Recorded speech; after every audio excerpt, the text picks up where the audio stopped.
කවුද? මල්දිනී කතා කරන්නේ කපු මාත්‍යට කතා කරන්නේ. ඔව් මල්දිනී කවුද? මේ මල්දිනී මේ සමන්ත කතා කරන්නේ. සමන්ත? ඔව්. කියන්නේ මේ අපේ මේ නංගි හරි මේ කපු මාත්‍යා මේ ඇවිල්ලා කතා කරගන්න විදිහමත් නැත්තම් මෙහෙම ෆෝන් එකකින් කිව්වට අවුලක් නැද්ද කපු මාත්‍යා? මොකද්ද? මේ අපේ නංගි මේ හීනෙන් රැට බය වෙන යන්ත්‍රයක් දාගන්න තමයි ඕනි. යන්ත්‍ර නම් දාන්න නෑ මහත්තයා.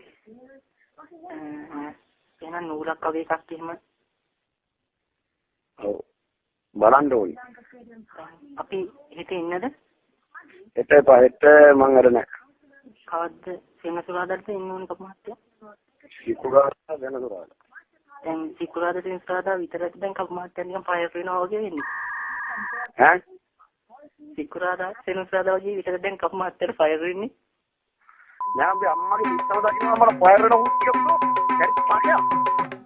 ෆයර් වීම දගෙන ගන්නවා ඉන්නේ. මට මේ මොකද උපව ගන්නද ඉක්ම මේ රාදුලාට විතර මේ අම්මට උපව ගන්නද ඊට මං ඕන ළඟ ඉන්නවනම් මට මේ උඹලා මිස් කෝල් දාලා ඔය ආනේ වගේ උත්තිය උඹ අර දෙක ඇදලා ගැටක් දාලා අම්මගේ පිටේ මයිල් ගන්න එල්ලනවා කැඩි පාඩියම් බදරගනි. කැඩි පාඩියා මේ කියන්නේ તો දීපම් ෆෝන් එක කැරි වැඩ කරන්න පුරුදු වෙන්න එපා උත්තිය උඹ වදපු අම්මට බන්නන්න එපා ෆෝන් එකක් ගත්තට.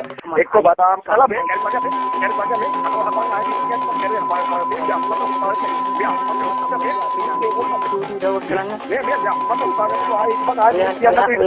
දේව වර්මක් කියලා එහෙම කරන්නේ.